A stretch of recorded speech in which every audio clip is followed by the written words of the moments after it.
Hello and welcome everyone, my self Shubham और स्वागत करता हूं मैं आप सभी का आज के हमारे इस वीडियो में। आज का हमारा ये वीडियो आपकी बोर्ड एग्जाम के नजरिए बहुत ही इंपॉर्टेंट होने वाला है, क्योंकि आज के इस वीडियो में हम देखेंगे दर्पण द्वारा प्रतिबिंब बनने के नियम और दर्पण द्वारा प्रतिबिंब कैसे बनता है उसकी भिन्न भिन्न स्थितियों को देखेंगे। आखिर हमारा वक्रता केंद्र और फोकस के बीच वस्तु रहती है तो कहाँ पर प्रतिबिंब बनता है, वक्रता केंद्र पर वस्तु रहती है तो प्रतिबिंब कहाँ बनता है, कैसा बनता है, उसकी स्थिति क्या होती है, तो सब आज की इस वीडियो में हम एकदम क्लियर करने वाले हैं। तो पहले हम देख लेते हैं कि हमारा प्रतिबिंब बनने का नियम क्या है, यानी कि दर्पण द्वारा प्रतिबिंब बनने के कितने नियम हैं। तो मैं आपको बता दूं कि दर्पण द्वारा प्रतिबिंब बनने के पूरे 3 नियम हैं। तो आज सब 3 नियम को और जितने भी स्थितियां हैं दर्पण द्वारा, अवतल दर्पण द्वारा और उत्तल दर्पण द्वारा, सभी को हम आज के इस वीडियो में कंप्लीट करने वाले हैं। तो आइए वीडियो को स्टार्ट करते हैं।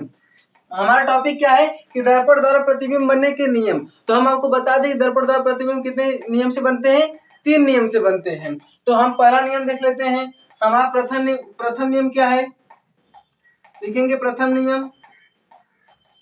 और अगर आप चाहें तो आप हमारे साथ इस क्लास में अपनी नोट्स को भी बना सकते हैं। हम पहले देखिए, पहले हम जो ग्राफ बनाएंगे उसे समझेंगे और उसके बाद उसको लिखेंगे कैसे वो देखेंगे। तो देखिए, हम किसके लिए, हम अवतल और उत्तल दर्पण दोनों के लिए देखेंगे। तो इसमें हमारा प्रथम नियम क्या होगा, जैसे हम अवतल दर्पण बनाते हैं तो अवतल दर्पण कैसे बनता है, ठीक ऐसे अवतल दर्पण बनता है और इसका ऊपरी भाग क्या हुआ रहता है, कलई किया हुआ रहता है। ये हमारा क्या है, ये हमारा अवतल दर्पण है। और उत्तल दर्पण कैसे होता है, ठीक इसी का अपोजिट, ये क्या है, हमारा उत्तल दर्पण है। और इसका अंदर वाला भाग क्या होता है, कलई किया हुआ रहता है। ये क्या है, हमारा अवतल दर्पण और ये क्या है, उत्तल दर्पण। और हम इस पे एक मुख्य अक्ष खींच देते हैं। देखिए मुख्य अक्ष क्या होता है, वक्रता केंद्र क्या होता है, फोकस क्या होता है, फोकस दूरी क्या होती है, ये हमने इसकी पिछले वाले वीडियो में आपको कंप्लीट करा दिया था। क्योंकि जब तक आपको पता नहीं रहेगा तब तक आप न तो नियम बना पाएंगे और न ही प्रतिबिंब बना पाएंगे। तो हम देख लेते हैं ये क्या है, हमारा मुख्य अक्ष है। और ये क्या होता है, हमारा ध्रुव होता है। ध्रुव को किससे कहते हैं, पोल यानी कि पी से। और फिर उसके बाद हमारी क्या होती है, वक्रता केंद्र होती है। क्या होती है, वक्रता केंद्र होती है। वक्रता केंद्र को किससे लिखते हैं, सी से लिखते हैं। फिर मुख्य फोकस होता है। मुख्य फोकस को किससे लिखते हैं, एफ से लिखते हैं, कैपिटल एफ से। और हाँ, जो हमारे फोकस होता है ना, इस वक्रता केंद्र और इस ध्रुव के बीच होता है। तो इसलिए हमारा एक फॉर्मूला भी आता है, क्या आता है कि आर जो होता है f/2 के आर बराबर होता है 2f के बराबर होता है। तो हमारा फॉर्मूला भी आता है इसी से। और ये हम अगर हम उत्तल दर्पण में देखें तो उत्तल दर्पण में हमारा क्या होता है, पोल होता है। पोल यानी कि ध्रुव होता है। और ये क्या है, फोकस है। और ये क्या होती है, हमारी वक्रता केंद्र होती है। तो ये अवतल दर्पण और ये क्या है, उत्तल दर्पण। तो हम देखेंगे आखिर इसके नियम क्या है। तो पहला नियम क्या कहता है, जब प्रकाश की किरणें मुख्य अक्ष के समांतर है। ध्यान से सुनिएगा, क्या है कि जब प्रकाश की किरणें कहाँ से आ रही होंगी, अनंत से आ रही होंगी। अनंत मतलब इधर कहीं से प्रकाश की किरणें आ रही होंगी। और जब ये मुख्य अक्ष के समांतर है, तो इसमें हमारा मुख्य अक्ष क्या है, आप बताइए। ये जो रेखा खींची इसे हम क्या बोलते हैं, मुख्य अक्ष बोलते हैं। तो ये क्या है, मुख्य अक्ष। मुख्य अक्ष का अगर आपसे कोई परिभाषा पूछे तो क्या बताएंगे, इस वक्रता केंद्र और ये ध्रुव को मिलाने वाले रेखा को क्या बोलते हैं, हम मुख्य अक्ष बोलते हैं। तो इसके समांतर अगर कोई प्रकाश की किरणें है, सपोज कीजिए क्या है, कोई एक प्रकाश की किरणें है, इसकी क्या है, समांतर है। और ये प्रकाश की किरणें कहाँ से आ रही है, अनंत से आ रही हैं। तो ये प्रकाश की किरणें किसके, मुख्य अक्ष के समांतर आ रही हैं। और जब समांतर आएंगी और इस अवतल दर्पण से टकराएंगे तो टकराने के बाद किधर से जाएंगे, तो ये टकराने के बाद कहाँ से जाती है, ये फोकस से जाती है। कहाँ, मुख्य अक्ष के समांतर आएगी और फोकस से जाएगी। तो आप ऐसे याद कीजिए कि जब भी कोई प्रकाश की किरणें मुख्य अक्ष के समांतर आती है और अवतल दर्पण से या फिर किसी भी दर्पण से, उत्तल दर्पण से भी टकराएंगे तो कैसे, फोकस से गुजर जाएंगी। बस इसमें फर्क क्या है, इसमें डायरेक्ट फोकस से गुजर जा रही है और उत्तल दर्पण में फोकस उसे पीछे बढ़ा, उसके प्रकाश की किरणों को पीछे बढ़ाने पर फोकस से मिलती है। तो ऐसे देखिए, जब कोई प्रकाश की किरणें मुख्य अक्ष के समांतर आती है तो अवतल दर्पण से टकराने के बाद वो फोकस से गुजर जाती है। अब इसके बाद हमारा अगर हम इसमें देखिए, किसमें, उत्तल दर्पण में, ये क्या है, हमारा उत्तल दर्पण है और ये क्या है, अवतल दर्पण है। तो यहाँ पर देखिए प्रकाश की किरणें क्या आएंगी, मुख्य अक्ष के समांतर आएंगी। ठीक, क्या आ रही है, देखिए मुख्य अक्ष के समांतर आ रही है। और ये समांतर आने के बाद कैसे होंगी, ये देखिए अवतल दर्पण क्या करता है, प्रकाश को एकत्रित करता है और उत्तल दर्पण क्या करता है, प्रकाश को फैला देता है, इसीलिए हम इसे क्या बोलते हैं, अवतल दर्पण को अभिसारी और उत्तल दर्पण को अपसारी भी बोलते हैं। इसे भी आप लोग याद रखिएगा। तो ये तो ऐसे आई और फोकस से टकरा गए, लेकिन यहाँ पर ये क्या करेगा, रिफ्लेक्ट कर जाएगा, यानी कि इधर की ओर चला जाएगा। ऐसे आ रहा था और अब किधर, इधर की तरफ चला गया। ये देखिए कैसे आ रहा है, इस साइड से आ रहा है और उसके बाद इस साइड चला जा रहा है, यानी कि इससे टकरा के इसका रिफ्लेक्शन हो जा रहा है। तो अगर हम इसे पीछे बढ़ाएं, तो देखिए कहाँ पर आ रहा है, फोकस पे आ रहा है। इसको अगर हम पीछे बढ़ाएं तो क्या है, फोकस पे आएगा। तो हम इसका अगर आपसे कोई परिभाषा पूछे तो हम इसका परिभाषा क्या लिखेंगे, इसका हम परिभाषा लिखेंगे कि किसी वस्तु से निकलने वाली किरणें, लिखेंगे किसी वस्तु से निकलने वाली, देखिए आप चाहे तो हमारे साथ नोट्स भी बना सकते हैं। तो हम लिखेंगे किसी वस्तु से निकलने वाली प्रकाश की किरणें,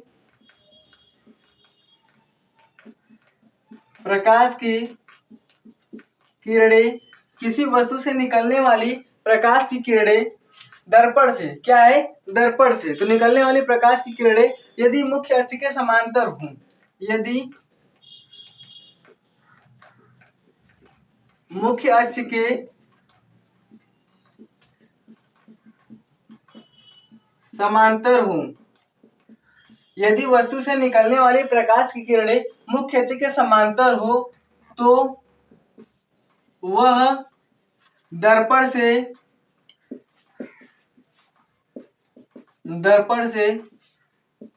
टकराने के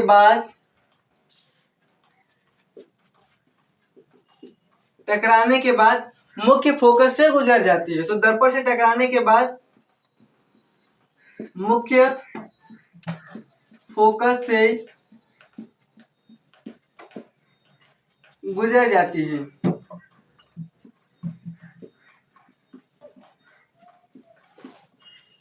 मुख्य फोकस से गुजर जाती है कि मतलब कि ये देखिए समांतर आ रही है और समांतर आने के बाद किधर से, मुख्य फोकस की तरफ से चल जा रही है। यानी कि जब कोई प्रकाश की किरणें, याद रखिए कि जब कोई प्रकाश की किरणें मुख्य अक्ष के समांतर आती है तो फोकस से जाती हैं, समांतर आती है तो फोकस से जाती है अवतल दर्पण के लिए, और उत्तल दर्पण के लिए मुख्य अक्ष के समांतर आएंगे तो टकरा जाएंगे और इसे पीछे बढ़ाएंगे तो ये फोकस से जाके मिल जाएंगे। तो ये हो गया हमारा प्रथम नियम कंप्लीट। प्रथम नियम क्या कहता है, यदि वस्तु से निकलने वाली प्रकाश की किरणें यदि मुख्य अक्ष के समांतर हो तो वह दर्पण से टकराने के बाद मुख्य फोकस से गुजर जाती है। कहां से, मुख्य फोकस से। ये तो हो गया हमारा देखिए प्रथम नियम। अब इसके बाद हम इसका सेकेंड नियम लिखेंगे, तो आप इसका स्क्रीनशॉट ले लीजिए।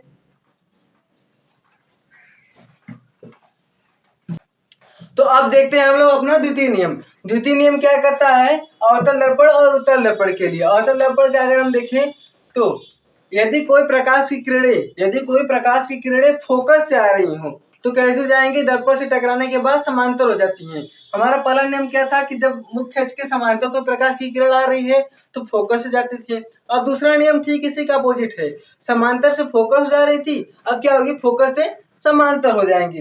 जैसे देखिए अगर कोई प्रकाश की किरणें, ये कोई प्रकाश की किरणें है और ये क्या आ रही है मुख्य अक्ष के समांतर, तो ये फोकस से चल जाएंगे। ये कौन सा हमारा था, प्रथम नियम था। अगर हम द्वितीय नियम की बात करें तो द्वितीय नियम क्या कहता है, यानी कि दूसरा हमारा जो नियम है वो बोलता है कि अगर कोई प्रकाश की किरणें फोकस से आ रही हैं, ये देखिए फोकस से आई, ये क्या है हमारा फोकस, और प्रकाश की किरणें ऐसे आ रही हैं, कहाँ से आ रही है, फोकस से आ रही हैं। तो जब ये दर्पण से टकराएंगे तो क्या होंगे, मुख्य अक्ष के समांतर हो जाएंगी, और ये मुख्य अक्ष और ये क्या होंगे, इसके समांतर हो जाएंगी। तो देखिए कैसे आ रही है, ये फोकस से आ रही है और क्या, समांतर हो जा रही है। अगर हम इसके उत्तल दर्पण के लिए देखें तो फोकस से आएंगे, यानी कैसे आएंगी, अब ये फोकस से तो टकराएंगे नहीं, तो क्या करेंगे, इसे पीछे बढ़ा लेंगे। तो हम इसे पीछे बढ़ा के देखते हैं, ये फोकस से टकरा रही हैं, हाँ ये देखिए फोकस से मिल रही है, यानी कैसे आ रही है, फोकस से आ रही है। और जब दर्पण से टकराएगी तो क्या हो जाएगी, इसके मुख्य अक्ष के समांतर हो जाएगी। ये कैसे आ रही थी, फोकस से आए थे और उसके बाद क्या समांतर हो जा रही थी। यहाँ पर किससे, यहाँ पर फोकस आए थे और क्या हो रही है, समांतर हो जा रही है। देखिए दोनों दर्पण में थोड़ा सा अलग बनेगा, इसमें डायरेक्ट हो जाएगा और इसमें क्या करना पड़ेगा, पीछे बढ़ाना पड़ेगा, क्योंकि हमारा जो फोकस और वक्रता केंद्र होता है इसमें दर्पण के पीछे होता है उत्तल दर्पण में। तो अगर हम इसे लिखें तो क्या लिखेंगे, देखिए क्या हो रहा है, यदि कोई प्रकाश की किरणें मुख्य अक्ष के, यदि कोई प्रकाश की किरणें मुख्य फोकस से आ रही है तो वह दर्पण से टकराने के बाद मुख्य अक्ष के समांतर हो जाएंगी। तो बस लिख देंगे कि यदि कोई प्रकाश की किरणें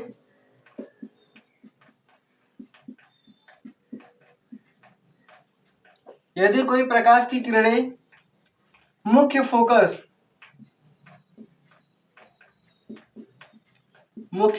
से आकर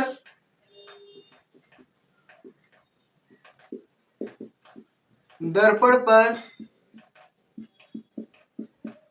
टकराती है तो वह यदि कोई प्रकाश की किरण मुख्य फोकस से आकर दर्पण पर टकराती है तो वह मुख्य अक्ष के समांतर हो जाती है। तो वह प्रकाश किरण मुख्य अक्ष के समांतर हो जाती है।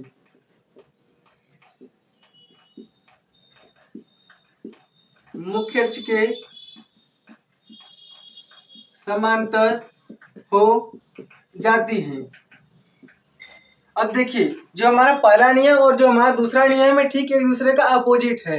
पहले नियम में था कि अगर कोई प्रकाश की किरण मुख्य अक्ष के समांतर आ रही है तो वह दर्पण से टकराने के बाद फोकस से गुजर रही थी।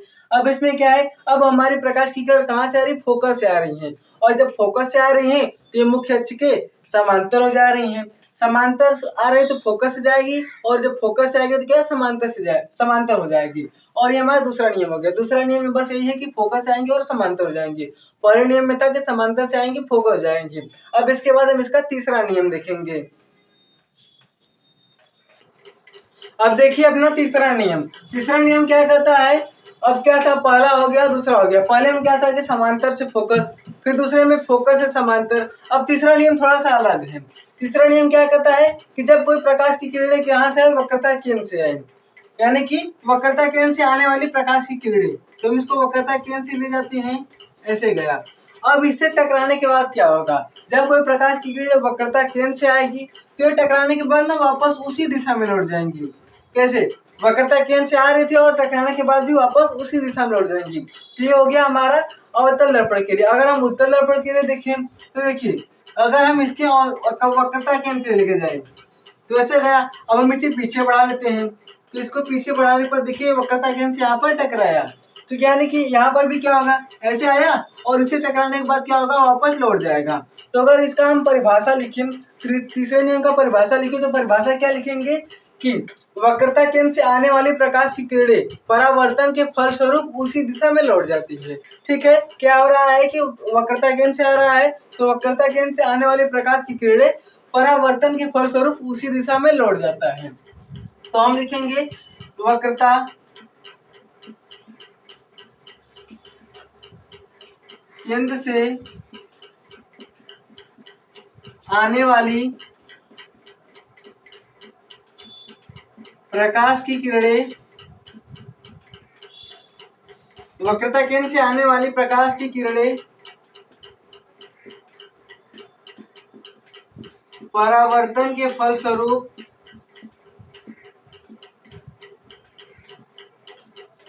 वक्रता केंद्र से आने वाली प्रकाश की किरणें परावर्तन के फलस्वरूप उसी दिशा में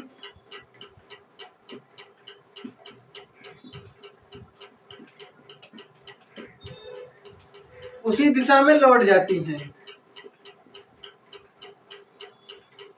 क्या है, देखिए वक्रता केंद्र से आने वाली प्रकाश की किरणें परावर्तन, यहाँ पर क्या हो रहा है, परावर्तन हो रहा है, तो परावर्तन के फलस्वरूप वापस उसी दिशा में लौट जा रही है। तो इसे हम क्या बोलेंगे, इसका तृतीय नियम बोलेंगे। तो एक बार सब नियम को हम फिर से रिवाइज कर लेते हैं। देखिए ये क्या है, हमारा अवतल दर्पण है, अवतल दर्पण ये हमारा है। अब इसमें क्या बनाएंगे हम, मुख्य अक्ष बनाएंगे। ये हो गया हमारा मुख्य अक्ष। ये क्या होता है, ध्रुव होता है। ये क्या होती है, हमारी फोकस होती है। और ये क्या होता है, हमारा वक्रता केंद्र होता है। तो पहला नियम क्या था, पहला नियम देखिए एकदम आसानी से समझिए। पहला नियम क्या था कि समांतर आएंगी, ठीक, कहाँ जाएंगी, फोकस से जाएंगी, यानी कि समांतर आएगी तो फोकस से जाएगी। अब दूसरा नियम क्या बोलता है, फोकस से आएंगी, तो हम इसको फोकस से ले जाते हैं।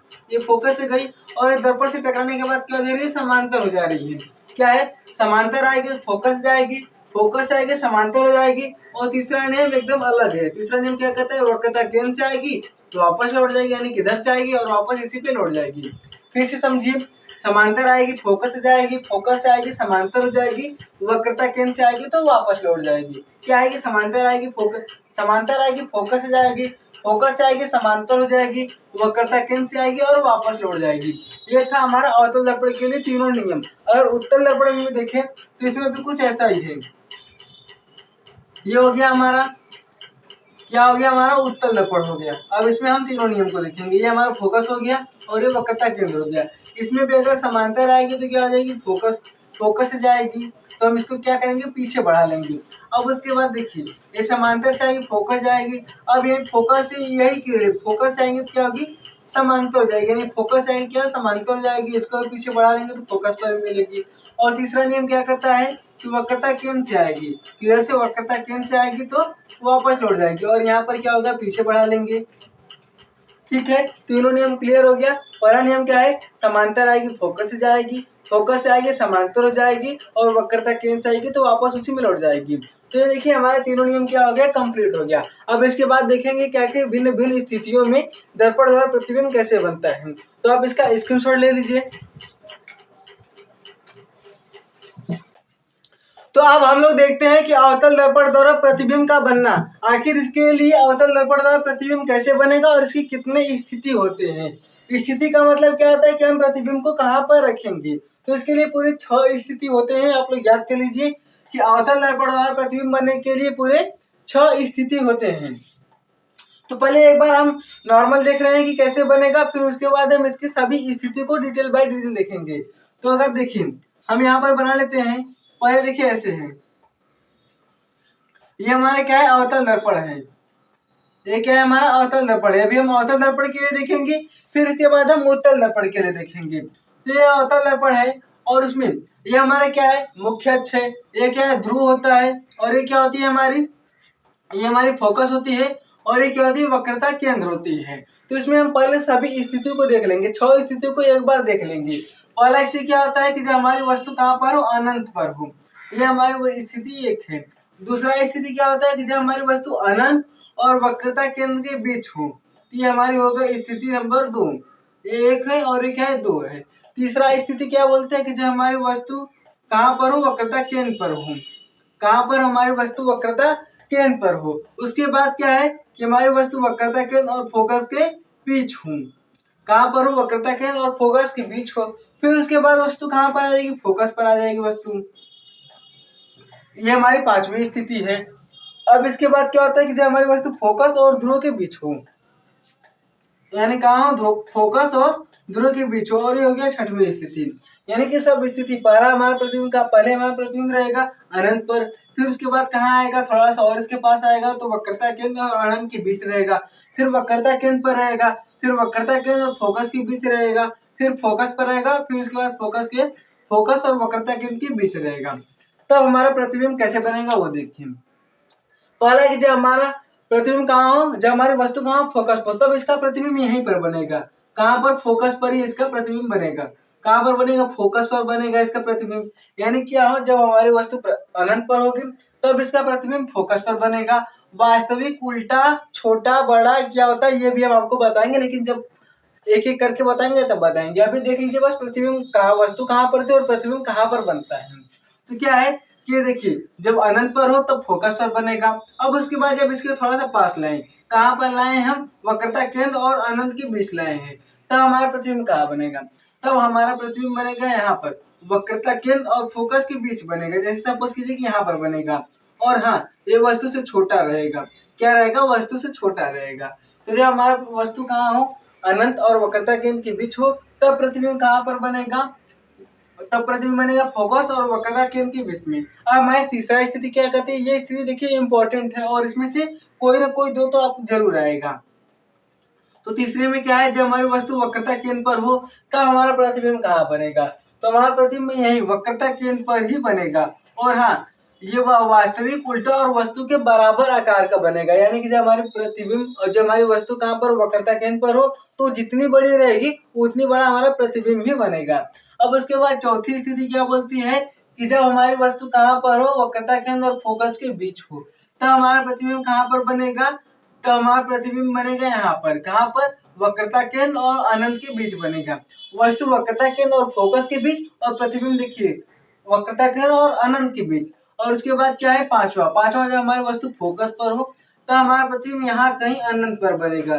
कहाँ बनेगा? अनंत पर बनेगा। ये पांचवी स्थिति हो गई। अब एक छठवीं स्थिति, ये देखिए बहुत ही इंपॉर्टेंट होती है। जब क्या हो, जब फोकस और वक्र ध्रुव के बीच हमारी कोई वस्तु रखी हो तब इसका प्रतिबिंब आभासी, सीधा और वस्तु से बड़ा बनता है। और ये क्या होता है, हमारा दर्पण के पीछे बनता है, इसलिए ये इम्पोर्टेंट है। तो पहले हम देख लेते हैं जब हमारी वस्तु यहाँ पर हो। और हाँ, एक चीज आप और नोटिस कर रहे होंगे, जैसे जैसे वस्तु इधर जा रही है वस्तु का आकार इधर आ रहा है और बढ़ते क्रम में आ रहा है, यानी कि इसकी साइज क्या हो रही है, बढ़ रही है। वस्तु तो एक आकार की जा रही है, लेकिन जब ये हम इसे दर्पण के पास आएंगे तो इसका प्रतिबिंब दर्पण से दूर बनता जा रहा है। और लास्ट स्थिति में जब हम इसके एकदम पास आ जा रहे हैं तब ये दर्पण के पीछे प्रतिबिंब बना रहा है। तो आप लोग एक बार इसे समझिए, क्या है कि जब वस्तु हमारी अनंत पर हो प्रतिबिंब फोकस पर, जब अनंत और वक्रता केंद्र के बीच हो तो फोकस और वक्रता केंद्र के बीच में, जब वक्रता केंद्र पर हो तो वक्रता केंद्र पर, जब वक्रता केंद्र और फोकस के बीच हो तब अनंत और वक्रता केंद्र के बीच में, जब कहाँ पर हो, फोकस पर हो तो अनंत पर। देखिए जब यहाँ पर अनंत पर थी तो फोकस पर बन रहा है, अब वस्तु फोकस पर है तो प्रतिबिंब अनंत पर बन रहा है। ठीक उसका उल्टा है। अब उसके बाद क्या है, जब वस्तु हमारे फोकस और ध्रुव के बीच हो तब तो ये दर्पण के पीछे और बहुत आभासी और सीधा बनेगा। ये हो गया हमारी 6 स्थिति। अब इसमें से हम एक एक स्थिति पहले देखेंगे। हमारा पहला स्थिति क्या है, हम अपना पहला स्थिति देखेंगे तो लिखेंगे स्थिति 1।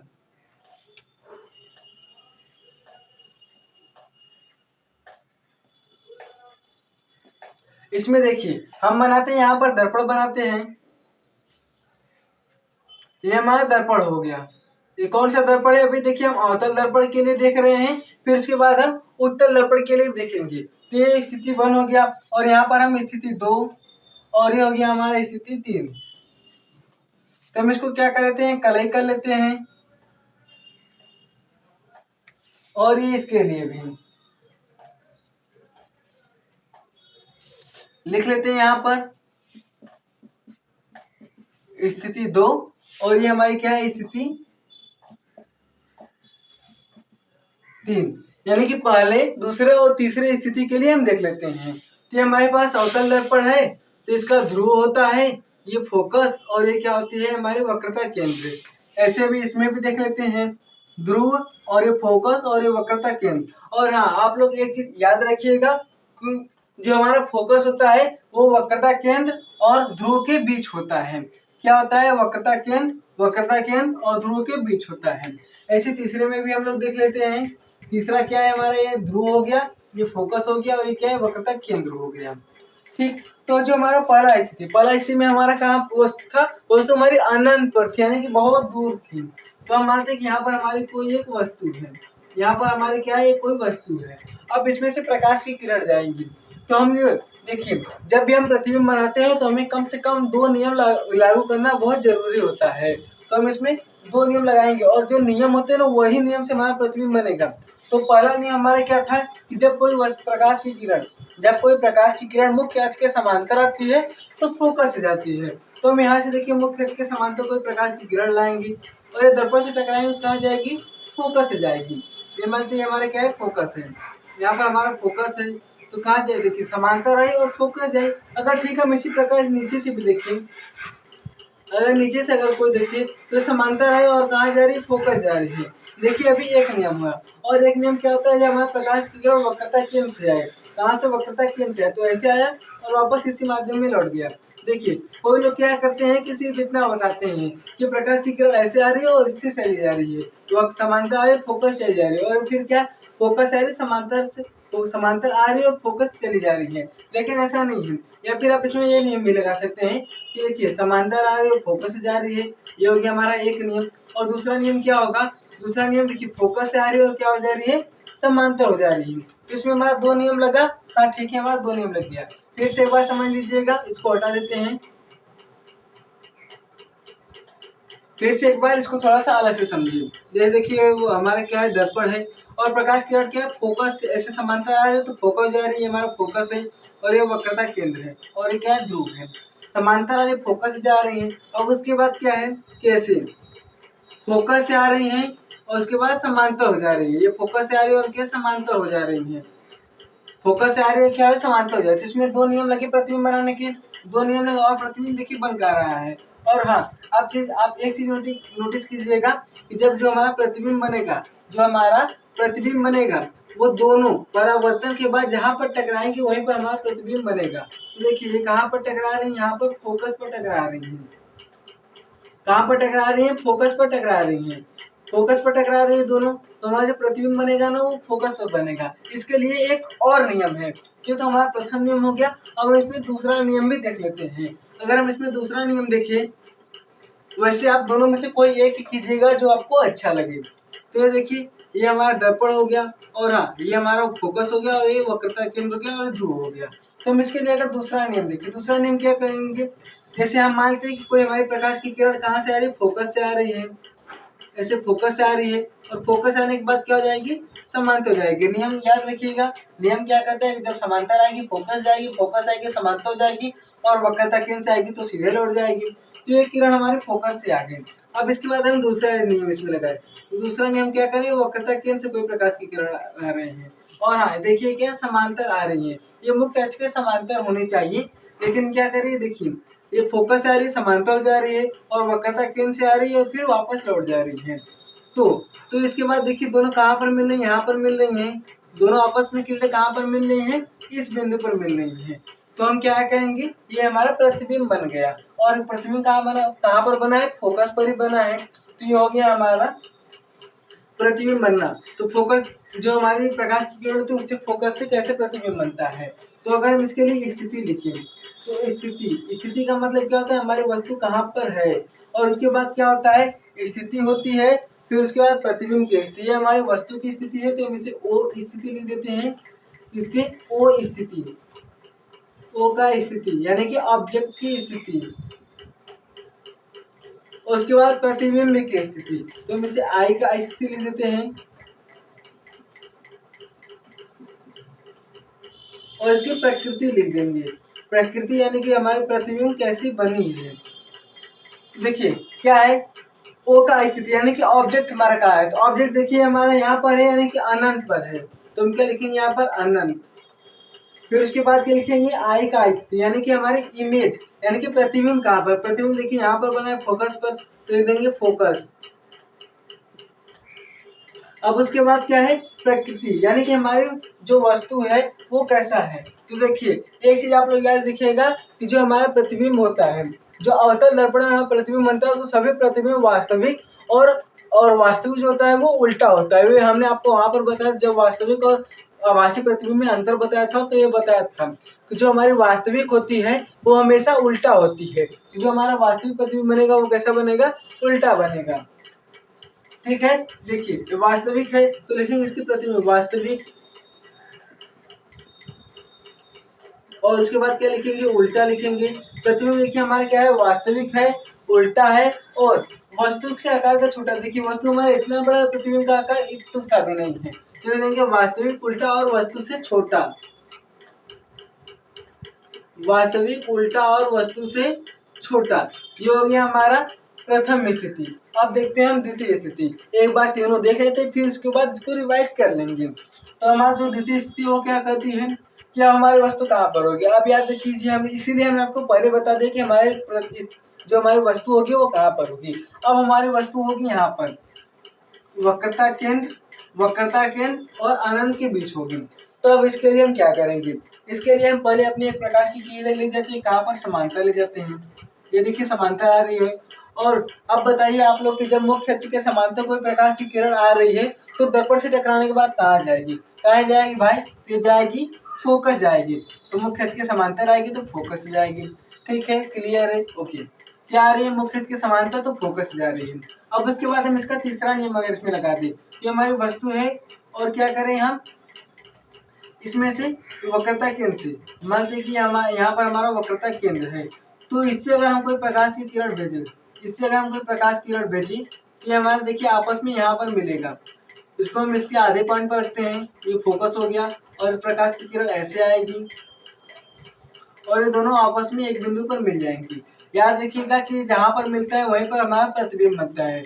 ये फोकस आएगी समांतर हो गई और वक्रता केंद्र से आएगी तो वापस लौट जाएगी। और ये दोनों आपस में मिल कहाँ पर रही हैं? देखिए यहाँ पर मिल रही है। कहाँ पर? यहाँ पर मिल रही है और यहाँ पर मिल रही है। इसका मतलब हमारा प्रतिबिंब कहाँ पर बनेगा? ये हमारा प्रतिबिंब बन गया। तो इसका अगर हम ओ का स्थिति लिखे इसमें, यानी कि वस्तु की स्थिति, ओ का मतलब ऑब्जेक्ट होता है तो हम इसमें वस्तु लिख रहे हैं, वस्तु की स्थिति। और फिर इसके बाद प्रतिबिंब की स्थिति, प्रतिबिंब की स्थिति। और उसके बाद हम लिख देंगे, देखिए वस्तु की स्थिति हो गई, प्रतिबिंब की स्थिति हो गई। अब इसके बाद हम इसका प्रकृति लिखेंगे। तो इसका प्रकृति क्या होगा? पहले हम वस्तु की स्थिति, वस्तु क्या है? देखिए वक्रता केंद्र है और ये क्या है? फोकस है। तो वस्तु हमारी वक्रता केंद्र और फोकस के बीच है। तो लिखेंगे वक्रता केंद्र, या फिर वक्रता केंद्र को आप क्या लिख सकते हैं? सी लिख सकते हैं। तो सी व एफ के बीच। समझिएगा, देखिए क्या है, तो वस्तु हमारी कहाँ है? ये सी यानी कि वक्रता केंद्र और अनंत, यहाँ पर अनंत रहेगा। कहाँ पर है भाई? अनंत है, वक्रता केंद्र और अनंत के बीच। अब उसके बाद प्रतिबिंब की स्थिति, तो प्रतिबिंब हमारे कहाँ पर बन रही है? ये देखिए वक्रता केंद्र और क्या फोकस है। तो लिखेंगे वक्रता केंद्र और फोकस के बीच। और इसमें हमारे प्रतिबिंब क्या बन रही है? इसमें भी प्रतिबिंब की प्रकृति क्या है? ये भी देखिए वास्तविक है, उल्टा है और वस्तु से छोटा है। यहाँ पर आप चाहें तो ये भी लिख सकते हैं वस्तु से बहुत छोटा, वस्तु से बहुत छोटा।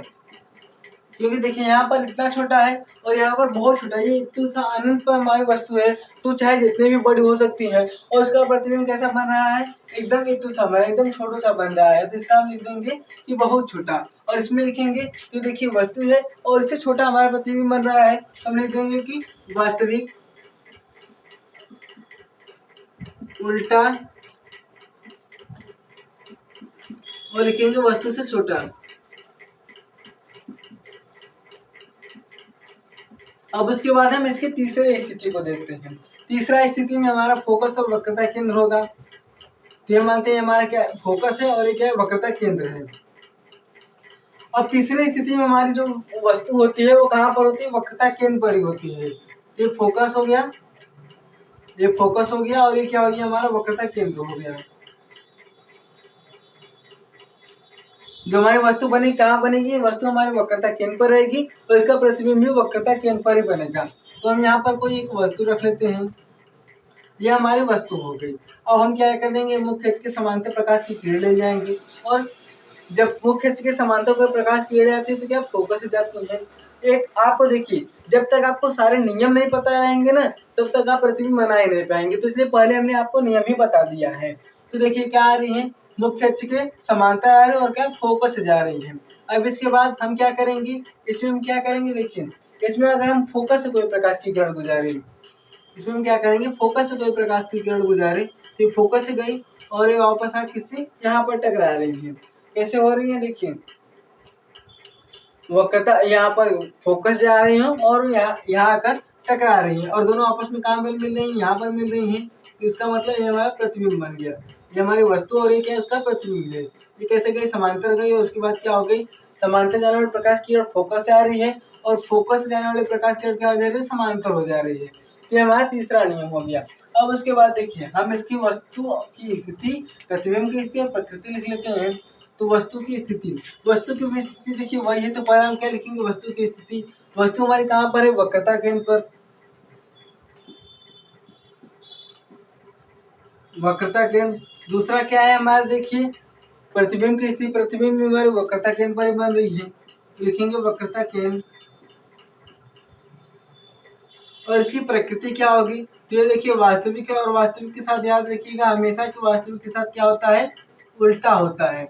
वास्तविक उल्टा तथा, और यहाँ पर देखिए दोनों की आकार क्या है? दोनों की साइज बराबर है। तो लिखेंगे वास्तविक उल्टा तथा वस्तु के बराबर,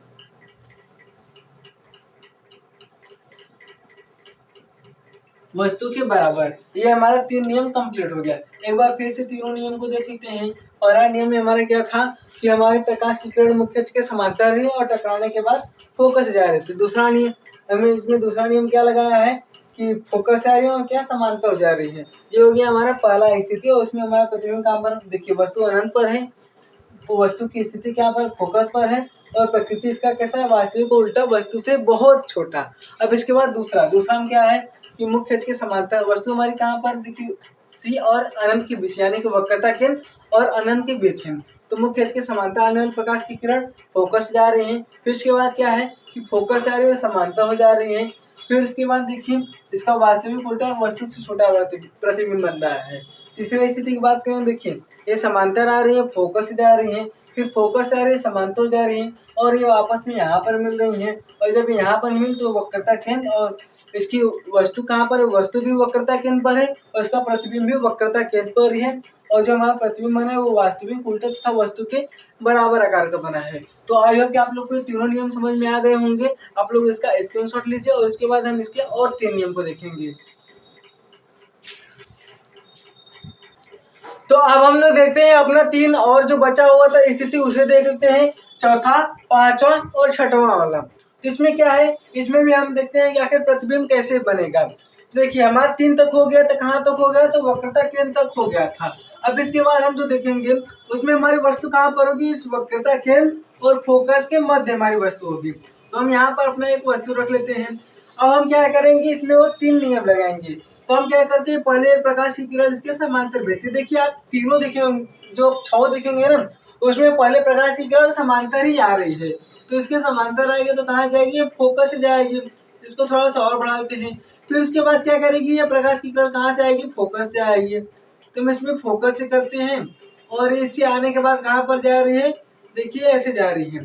थोड़ा सा हमारा गलत हो गया, गलती क्या हुई कि ये ऐसे आ रहा था ऐसे जाएगा और क्या है ये फोकस से आएगी और क्या होगी इसके समांतर हो जाएगी। तो ये देखिए समांतर हो गया और दोनों आपस में किरणें कहाँ पर मिल रही यहाँ पर मिल रही हैं। तो ये क्या होगा हमारा वस्तु का प्रतिबिंब हो जाएगा। कैसे आ रही फोकस आ रही है क्या समांतर हो जा रही है। तो अगर आपसे कोई पूछे आप ऐसे भी लिख सकते हैं अगर ये क्वेश्चन आ गया आपकी बोर्ड एग्जाम में और ये 4 नंबर का 6 नंबर का आ गया बस यही एक है 6 नंबर का आ गया तो आप बस ये बना के ऐसे लिख देंगे तब तो आपको 6 नंबर मिलने से रहा। तो आप इसमें पहले ये भी लिखेंगे माना एक अवतल दर्पण से हम यम1 और यम2 लिख देंगे कि माना एक अवतल दर्पण हमारे यम1 और यम2 है जिससे चलने वाले प्रकाश की जिससे वस्तु हमारे कहाँ पर है वस्तु हमारा वक्रता केंद्र और फोकस के बीच है। तो जिस पर वक्रता केंद्र और फोकस के बीच एक वस्तु रखी गई है वस्तु से चलने वाली प्रथम प्रकाश की किरणें मुख्य अक्ष के समांतर आती है और दर्पण से टकराने के बाद फोकस से गुजर जाती है। फिर उसके बाद फोकस से आने वाली प्रकाश की किरणें दर्पण से टकराने के बाद मुख्य अक्ष के समांतर हो जाती हैं। अतः दोनों प्रकाश की किरणें जिस बिंदु पर मिलती हैं वही हमारा वस्तु का प्रतिबिंब होगा। अगर आप ऐसे लिख देंगे तो आपके 6 के 6 नंबर पूरे मिल जाएंगे। ये हो गया और वैसे ही 1 नंबर में भी कभी कभी आ जाता है। तो इस वस्तु की स्थिति अगर हम देखें तो देखिए हमारी वस्तु कहाँ पर है वस्तु तो हमारी यहीं पर सी और एफ के बीच। तो लिखेंगे वस्तु कहाँ पर है सी व एफ के बीच। फिर उसके बाद देखिए अब है प्रतिबिंब की स्थिति यानी कि हमारे प्रतिबिंब कहाँ है तो प्रतिबिंब हमारा अनंत और किसके सी के बीच है। तो लिखेंगे सी व अनंत के बीच।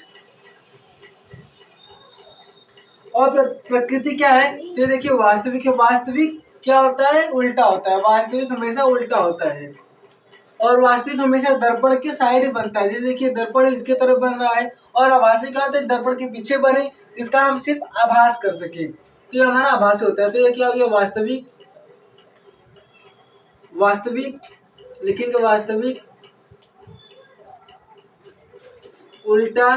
देखिए हमेशा वास्तविक जो होता है वो उल्टा बनता है तो वास्तविक उल्टा तथा वस्तु से क्या है देखिए वस्तु हमारा छोटा है और प्रतिबिंब क्या बन रहा है बड़ा बन रहा है। तो लिखेंगे वस्तु से बड़ा। वास्तविक उल्टा और वस्तु से बड़ा हमारा प्रतिबिंब कैसा बन गया वास्तविक उल्टा और वस्तु से बड़ा। अब हो गया चौथी स्थिति। अब इसके बाद हम 5वीं स्थिति को भी देख लेते हैं। तो 5वीं स्थिति में हमारी ये वस्तु कहाँ पर होगी देखिए वक्रता के अंदर फोकस के बीच हो गया हमारी वस्तु कहाँ पर होगी फोकस पर होगी। तो हम यहाँ पर फोकस पे अपना वस्तु रख लेते हैं। ठीक है हमने वस्तु रख लिया। अब क्या करेंगे हम लोग कि अब देखिए इसके समांतर में प्रकाश की किरण भेजेंगे किसके मुख्य अक्ष के समांतर। हम ऐसे सभी में करते आ रहे हैं तो आप एकदम रख लीजिए क्या इसके समांतर आएगी और टकराने के बाद कहाँ से फोकस से जाएगी। ये तो हो गया हमारे समांतर आएगी तो कहाँ से, फोकस से जा रही है। अब उसके बाद हम इसमें कौन सा नियम लगाए, दूसरा नियम तो कहता है फोकस से आएगी समांतर हो जाएगी, और तीसरा नियम क्या कहता है, वक्रता केंद्र से आएगी तो वक्रता केंद्र से चली जाएगी। अब हम इसमें क्या करते हैं, प्रकाश की किरण वक्रता केंद्र से भेजते हैं। तो आप अब सोच रहे होंगे कि वक्रता केंद्र से भला कोई प्रकाश की किरण कैसे आएगी, वक्रता केंद्र का मतलब ऐसे, तो नहीं, वक्रता केंद्र का मतलब ऐसे ही नहीं होता है। वक्रता ये प्रकाश की किरण हम अगर ऐसे भेजे, देखिए ऐसे, सपोज कि ये प्रकाश की किरण ऐसे जा रही है और टकराने के बाद कहाँ वापस पुनः ऐसे आ रही है। जैसे देखिए यहाँ हमारी वस्तु है, ऐसे जा रही प्रकाश की किरण, ऐसे गई और यहाँ से टकराने के बाद वापस ऐसे आ गई, तो कहाँ से, वक्रता केंद्र से आ रही है, और एक क्या आपस में समांतर हो जाएंगे। देखिए ये कैसे आ रही है, पहले हमने वस्तु को फोकस पर रखा और इसमें प्रतिबिंब से पहले प्रकाश की किरण मुख्य अक्ष के समांतर आ रही है, और मुख्य अक्ष के समांतर आ रही है और फोकस से जा रही है, वो ऐसे चली गई। अब उसके बाद क्या है कि ये वक्रता केंद्र से जाएगी तो ऐसे गई, फिर टकराने के बाद वापस आ जाएगी तो किससे, वक्रता केंद्र से जाएगी, और वक्रता केंद्र हमने ऐसे लिया है, ऐसे लिए तो हमारा वक्रता केंद्र से हो गया। तो क्या है, ऐसे जा रही है और टकराने के बाद वापस वक्रता केंद्र पर ही आ रही है और समांतर जा रही है। देखिए आगे जाकर कहीं ना कहीं मिलेंगे, आगे जाकर ये कहीं ना कहीं जरूर मिलेंगे। तो क्या होगा, इसका मतलब हमारा प्रतिबिंब कहाँ पर बनेगा, अनंत पर बनेगा। हमें पता तो नहीं प्रतिबिंब कहाँ बनेगा, तो इसकी हम वस्तु की अगर स्थिति की बात करें तो हमारी वस्तु कहाँ पर है, वस्तु फोकस पर है तो लिखेंगे फोकस पर, और प्रतिबिंब इसका कहाँ बन रहा है तो प्रतिबिंब अनंत पर। देखिए यही हम लिख रहे हैं, वस्तु की स्थिति पहले फोकस पर, फिर प्रतिबिंब की स्थिति अनंत पर, और फिर उसके बाद क्या है कि प्रतिबिंब आखिर है कैसा। तो देखिए वास्तविक तो है और बनेगा तो उल्टा ही बनेगा, तो पहले वास्तविक और उल्टा लिख लेते हैं, वास्तविक और क्या है, उल्टा, फिर तथा। अब देखिए इसमें हमें वस्तु की साइज तो दिख रही है, लेकिन प्रतिबिंब की साइज नहीं दिख रही, इसका मतलब अनंत पर जाएगा तो चाहे जितना बड़ा बन सकता है, तो लिखेंगे वस्तु से बहुत बड़ा। कैसा होगा, वस्तु से बहुत बड़ा।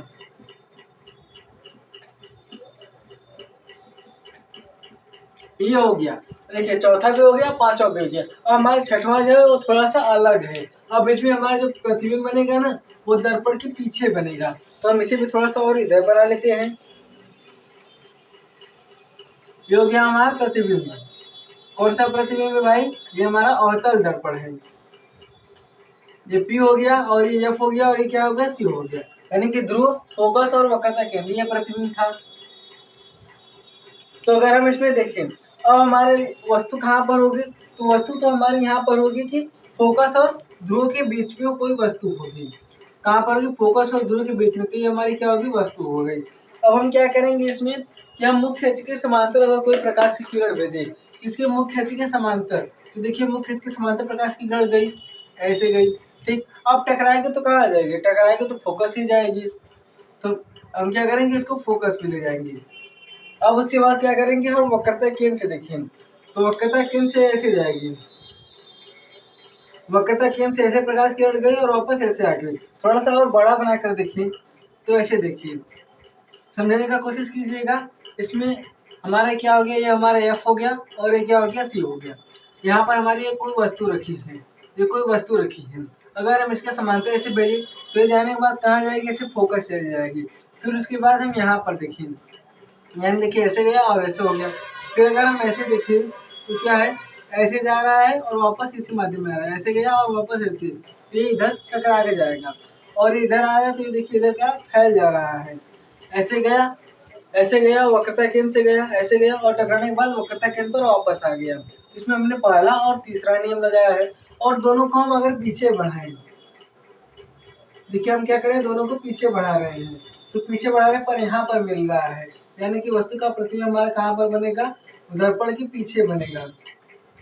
तो हम इसका अगर प्रतिबिंब लिखना चाहें या फिर कैसा प्रतिबिंब बना रहा है, इसकी प्रकृति और इसकी स्थिति लिखिए, तो हम पहले वस्तु की स्थिति लिख लेते हैं। वस्तु हमारी कहाँ पर, देखिए फोकस व ध्रुव के बीच।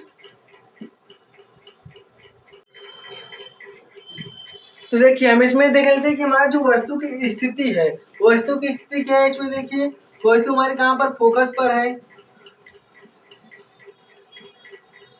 फोकस और ध्रुव के बीच, तो लिखेंगे फोकस व ध्रुव के बीच, देखिए फोकस और ध्रुव के बीच हमारी क्या है, वस्तु है।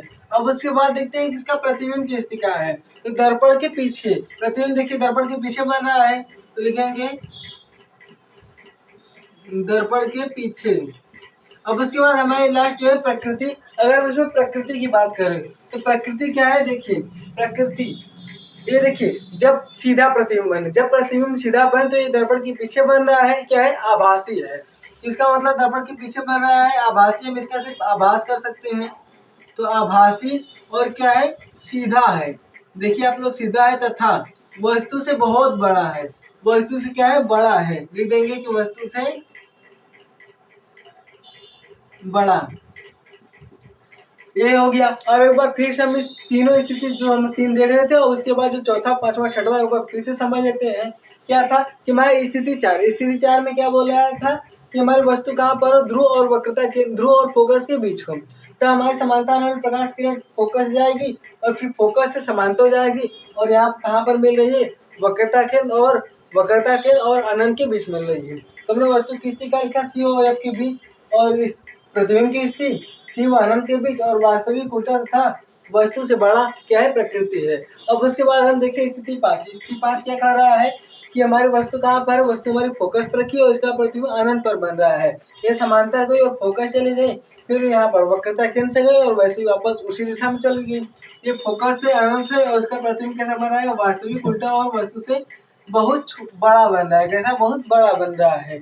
फिर उसके बाद छठवीं स्थिति जो कि बहुत ही इम्पोर्टेंट है, क्या है, बहुत ही इम्पोर्टेंट है। और इसमें क्या है कि हमारा जो प्रतिबिंब बना है ना, वो दर्पण के पीछे बन रहा है। तो हम प्रतिबिंब को कहाँ पर रखे हैं, वस्तु को रखे हैं ध्रुव और फोकस के बीच। तो वस्तु हमारी कहाँ है, ध्रुव और फोकस के बीच।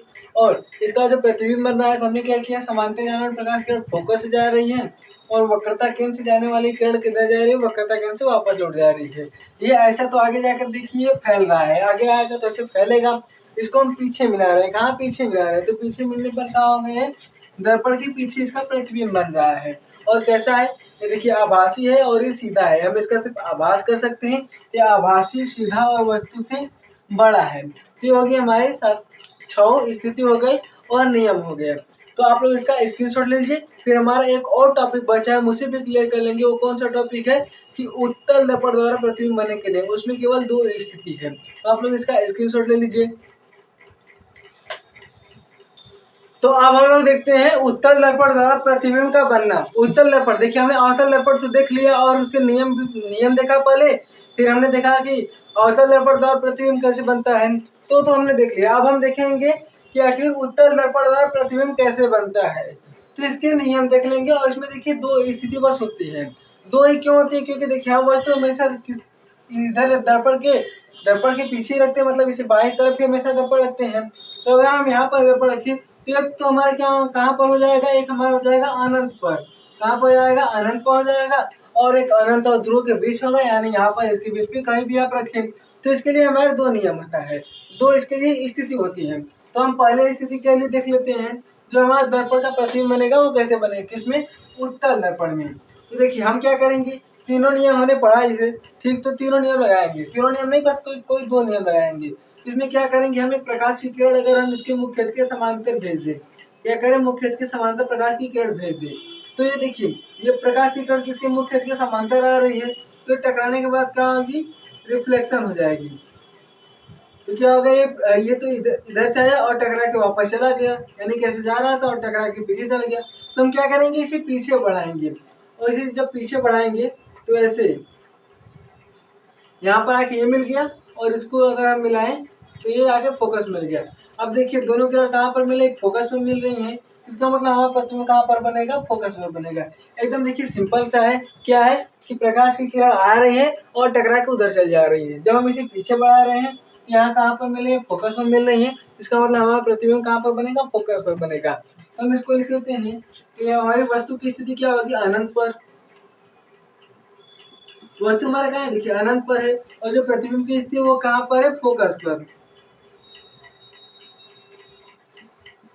फोकस पर। अब उसके बाद की प्रकृति क्या है, देखिए हम जानते हैं कि जो हमारा उत्तल दर्पण होता है हमेशा सीधा प्रतिबिंब बनाता है।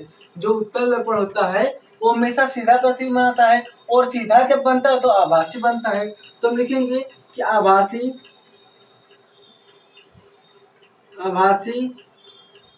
सीधा तथा वस्तु से छोटा। ये कैसा बन रहा है? वस्तु से छोटा बन रहा है। आभासी सीधा तथा वस्तु से छोटा प्रतिबिंब बन रहा है। अब हम इसकी स्थिति 2 यानी कि अगर हम दूसरे स्थिति के लिए लिखें तो इसमें हम क्या करें, इसकी हम इसमें भी अगर समांतर भेजें, थोड़ा सा अपने वस्तु के आकार को बढ़ा देते हैं, ये हमारी वस्तु हो गई। अब हम इसके अगर मुख्य अक्ष के समांतर भेजें तो ऐसे गई समांतर, इसके मुख्य अक्ष के समांतर गई और फिर ये टकरा के वापस चल जाएंगी।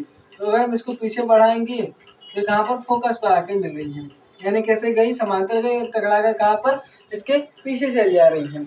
अब एक नियम लग गया। दूसरा क्या नियम होता है कि इसके अगर फोकस है तो समांतर जाए, तो देखिए वही तो है, सेम ये, तो ये नहीं लगा सकते। अब तीसरा नियम लगाएंगे। तीसरा नियम क्या कहता है? वक्रता केंद्र से जाएगी। कहाँ से? वक्रता केंद्र से जाएगी तो वापस वक्रता केंद्र पर आएगी। यानी कि अगर ये ऐसे गई तो वापस कैसे? ऐसे ही आ जाएगी, यानी कि ऐसे गई और वापस ऐसे आ जाएगी। और हम इसको अगर पीछे बढ़ाएं तो पीछे बढ़ाने पर यहाँ पर वक्रता केंद्र पर आके मिल जा रही है। अब देखिए दोनों किरणें कहाँ पर मिली? दोनों यहीं पर मिल रही हैं। कहाँ पर? इस फोकस और ध्रुव के बीच मिल रही है। तो इसका मतलब जो हमारी वस्तु होगी, वस्तु की स्थिति क्या होगी? वस्तु की स्थिति देखिए अनंत और ध्रुव के बीच, तो लिखेंगे अनंत और ध्रुव के बीच। और जो हमारे प्रतिबिंब की स्थिति, प्रतिबिंब कहाँ पर बन रहा है? देखिए ध्रुव और फोकस के बीच, तो लिखेंगे ध्रुव व फोकस के बीच। ये हो गया। अब उसके बाद तीसरा हम देख लेते हैं, यानी कि इसकी प्रकृति क्या होगी। तो इसमें देखिए वो आभासी सीधा और वस्तु से छोटा बन रहा है। आप यहाँ पर चाहे तो ये लिख सकते हैं वस्तु से बहुत छोटा, और यहाँ पर आप लिखिए आभासी सीधा और वस्तु से छोटा। आभासी सीधा और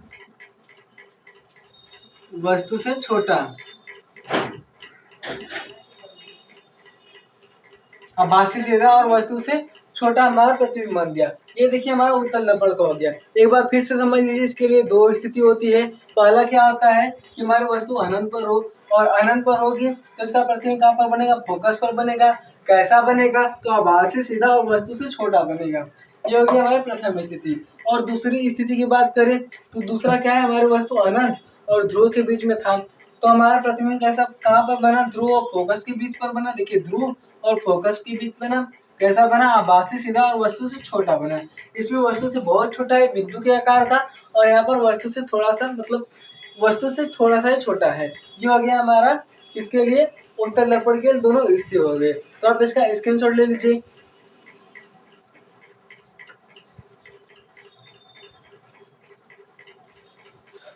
तो आई होप दोस्तों कि आप लोगों के सारे पॉइंट क्लियर हो गए होंगे। हम मिलेंगे आपसे किसी अगले वीडियो में और इसके आगे के जितने भी टॉपिक है उसे क्लियर करेंगे। तब तक के लिए धन्यवाद।